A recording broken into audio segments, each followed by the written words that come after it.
Даже oxirgi payt 02 qilib o'chirtirishga majbur bo'ldim. Bilasizlar, ko'zinglar oyoq tozalash juda ham katta yaxshi ishlar. Nega aynan tirnoqni tanlagansiz? Tirnoqni tanlash spontanniy bo'lib qolgan. O'zi Unikaga shogirdlikka tushmoqchi bo'lganman. Keyin tirnoqni qildirganda borganimda masterim tirnoqni o'rganing degan, lekin tirnoqda qolib ketganman. Sizda tirnoqni narxi ertalab boshqacha, kechqurun boshqacha. Nimaga bunaqa? Chunki kech payt o'zi hamma dam olish kerak, farzand oila davrasida bo'lish kerak. Mana esa sizlarni manikür pedikyur o'tiraman. O'shani hisobiga kech payt menda price 100 ming yoki 200 ming so'mga qimmatroq bo'ladi. Pedikyur qilsangiz maza qilasizmi, manikyur qilsangiz maza qilasizmi? Erkaklarni pedikyur qilsam maza qilaman desam, yo rostdan pedikyur qilsam mazzaroq qilaman. Chunki o'ta tozalanadi deb pedikyurda maza qilaman. Pinvardagi rasmlaringizni o'chirib tashladingiz? Birinchi sababi o'sha bu yo'nalishdan ketmoqchi edim, uzolashmoqchi edim.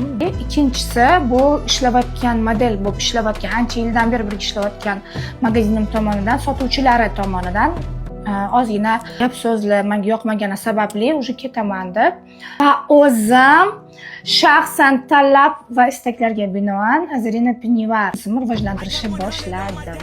Erkaklar nima maqsadda sizga pedikyurga keladi? Mana desam. Я просто животная Оксана. Я juda ham ko'plar tashqaridan ko'rganida shunaqa har xil naqaga borishadi, lekin fikrga borishadi.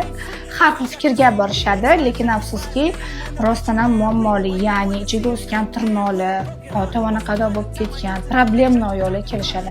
Motori orasida ham bor, gullar bilan sразу kelib o'rash, chunki erkaklar o'rayman desa, pedikyurga keling, birinchi man hayotda ko'raysiz deyman. Blogerlarning orasida eng yaqin deb biladiganingiz bormi? Bor. Inna.